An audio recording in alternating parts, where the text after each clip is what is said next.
On the 12th of June this year, a rocket company sold $75 billion of stock in a single afternoon.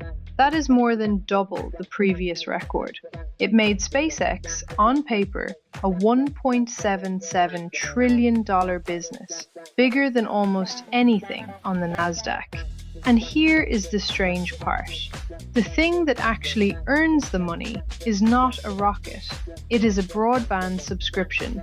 Meanwhile, the rocket that everything else depends on has flown 13 times and worked 7 of them. So today, how SpaceX actually makes money, what has happened in the last few weeks, and the risks that never make it into the highlight reel. Let's get into it. If you like clear, no hype breakdowns of the company's shaping technology, you're in the right place. This is Introcorp by S, company stories with insights. We keep it factual, we separate what's confirmed from what's analysis, and we cite where the numbers come from. Here's the run of show. First, the business. 4 segments, and only one of them earns real money. Second, Starlink, because that is the engine. Third, launch and Starship, the cadence machine and the bet. Then the news, the IPO, and Flight 13, which flew literally yesterday. And finally the risks, which is honestly the part I'd watch if you're only here for one section. Timestamps are in the description. Let's start with the shape of the business. Some numbers to anchor everything else. Fiscal 2025, $18.7 billion of revenue, up 33%. Of that, $11.4 billion is Starlink, so 61% of this rocket company's revenue is a broadband subscription. And yet, a $4.9 billion net loss. Hold that thought, we'll come back to why. Roughly 12 million Starlink subscribers as of June. 165 Falcon launches last year, which is a record no single company has ever come close to, and a $1.77 trillion valuation at the June listing. Worth noting, before May 20th this year, none of these financials were public. The S1 was the first time anyone outside the company saw audited numbers. So a lot of what you heard for the last decade was guesswork, and some of it was wrong. 4 reportable segments. Collectivity, that's Starlink, $11.4 billion in revenue, $4.4 billion in operating income. This is the only segment that throws off profit at any real scale.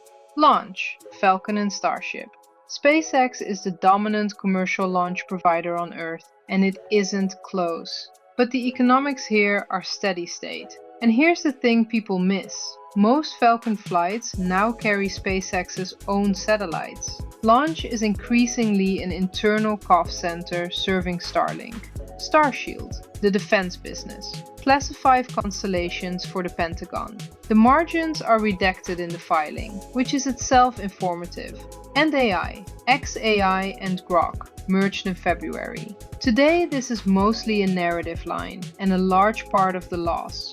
So the honest description of SpaceX is a profitable connectivity utility wrapped inside a heavy spending launch and AI parent. If you buy the stock, that is the trade you're making. Let's stay on Starlink because this is the whole earnings story. 10.3 million subscribers in March, roughly 12 million by June. Compare that to 4.6 million at the end of 2024. That is not a growth curve. That is a step change. 164 countries and markets. And this statistic still stops me. About 65% of every operational satellite orbiting Earth right now is a Starlink. one company, 2/3 of everything up there. Now the number bulls skip over. Revenue per subscriber has fallen from $91 a month to $81. That's down 18%. It's deliberate. They're trading price for volume, pushing into markets that can't pay $120 a month. But it means revenue growth needs more subscribers each year just to stand still on ARPU. The good news is the margin held anyway. 4.4 billion of operating income on 11.4 billion of revenue. Call it 39%. That is a very good business by any standard, terrestrial or otherwise. And the enterprise side keeps compounding. Airlines, shipping, governments. Frontier signed up this month. The launch business. 165 Falcon flights in 2025. That is more than the rest of the world combined. Every other company, every other country added together. Falcon 9 has flown 682 times at a 99.5% success rate. Boosters routinely fly 20 times or more. This is the most reliable orbital rocket ever built, and it got there by flying constantly. 2026 is tracking to about 145 flights, with 89 done by late July. But here's the strategic point. Most of that capacity carries Starlink. SpaceX is its own biggest customer. And 2 days ago, Bloomberg reported they've started turning Falcon customers away, deliberately clearing the manifest to make room for Starship. Think about what that means. They are giving up revenue today on a rocket that works to protect capacity for a rocket that is still in testing. That is a company betting hard on its own roadmap. Which brings us to Starship. This is the slide that matters. 13 integrated flight tests since 2023, 7 fully successful. Both stages have now been caught by the launch tower and reflown, which nobody has ever done at this scale. Version 3 debuted in May with Raptor 3 engines and a brand new pad. And Flight 13 flew yesterday, the 24th of July, first flight since the IPO. It released 20 next-generation Starlinks and splashed down so softly the ship was still floating when the webcast ended. That's a genuine milestone. But be precise about what went wrong, too. The booster's landing burn was only partial, a subset of engines relit. And this flight only happened because 6 of the 33 engines were swapped out after the previous attempt aborted at the last second. So, real progress, not yet routine. Why does this matter so much? Because the S1 says it in plain English. Our ability to execute our growth strategy is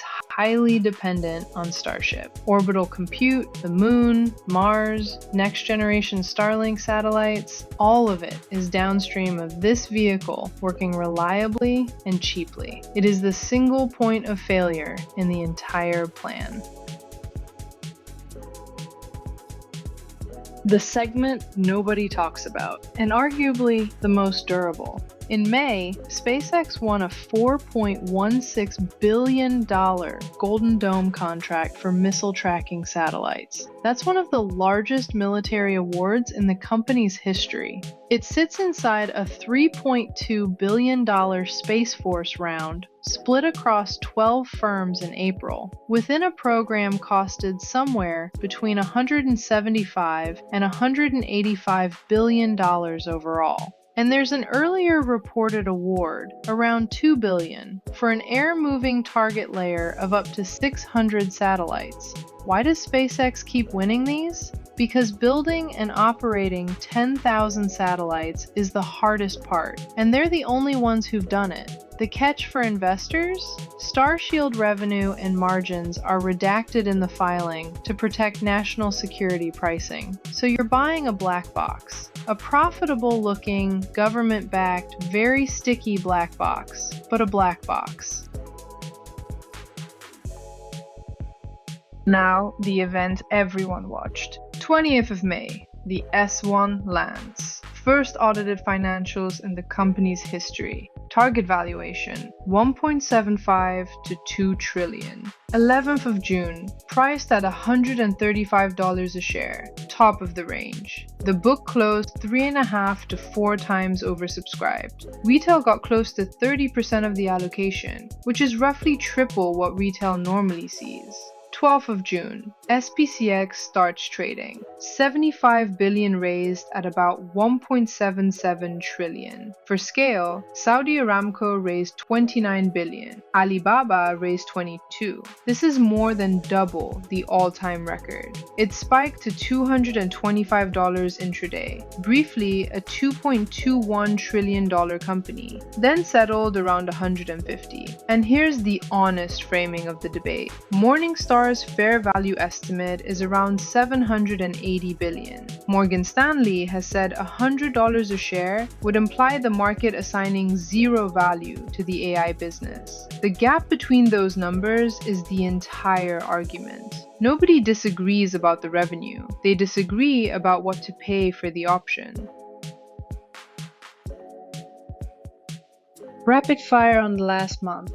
Yesterday, Flight 13 covered that. 20 advanced Starlinks deployed. Soft splashdown, imperfect booster landing. 2 days before that, the manifest story. Falcon customers being turned away for Starship capacity. The 17 reports they're in talks to sell computing power to the Pentagon. That's the XAI merger starting to show up commercially, and it's worth watching. The 8 Frontier picks Starlink. Aviation connectivity is quietly becoming a real revenue line. And late June, charter partnership talks for a US mobile offering. Direct-to-phone is the next big Starlink expansion. Also in June, Starlink cut prices in Memphis after local opposition to a data center. Small story, but it's the first sign of pricing pressure from politics rather than competition. Execution and capital. 4 things. 1. The single point of failure. Starship is mentioned in the risk factors more than any other subject. If it slips, orbital compute slips, the lunar program slips, and the next generation of Starlink satellites slips with it. 2. Cash burn. 4.9 billion lost in 2025. 3 billion of that Starship R&D. And one of the more bullish analysts on the street has said he doesn't expect positive free cash flow until 2035.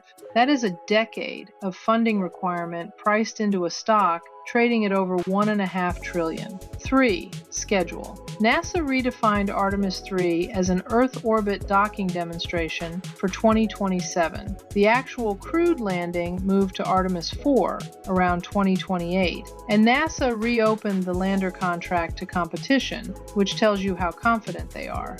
4. Everyone else's timeline. PitchBook counts 47 startups whose entire business model assumes Starship's capacity and price point. When Starship slips, they slip. And that becomes SpaceX's reputational problem too. None of these kill the company. Together they explain how a business earning real money still lost $5 billion. Competition, regulation, concentration. Competition is finally real, although real is relative. Amazon Leo has over 375 satellites up against the license deadline this month. Blue Origin wants New Glenn flying again this year after a pad explosion. Rocket Lab's Neutron debuts this year. None of them threaten Starlink in 2026. All of them compress pricing by 2029. Regulation. The orbital compute plans contemplate up to 1 million satellites. There are about 10,400 today. Spectrum, orbital coordination, environmental review, every one of those scales with launch cadence, and none of them are under SpaceX's control. Pricing.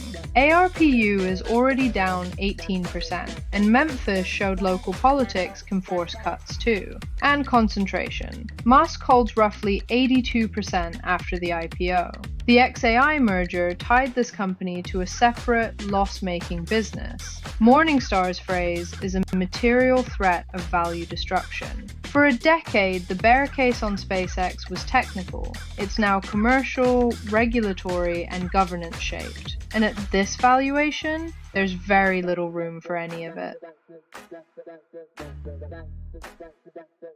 3 things to take away. 1. Starlink is the company. 61% of revenue, effectively all of the operating profit. If you own SpaceX, you mostly own a satellite ISP with a rocket attached. 2. Starship is the option.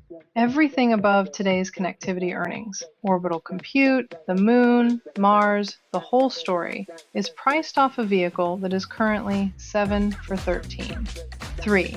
The price assumes both work. At $1.77 trillion, the market is underwriting near flawless execution into the 2030s. Sober fair value estimates run at less than half that. That's not a sell signal. It's just the shape of what you're buying. Next week, episode 4, NVIDIA, the other side of the AI trade. Who actually sells the compute everyone is buying, and whether that lasts. If this was useful, subscribe. I'll see you the next one.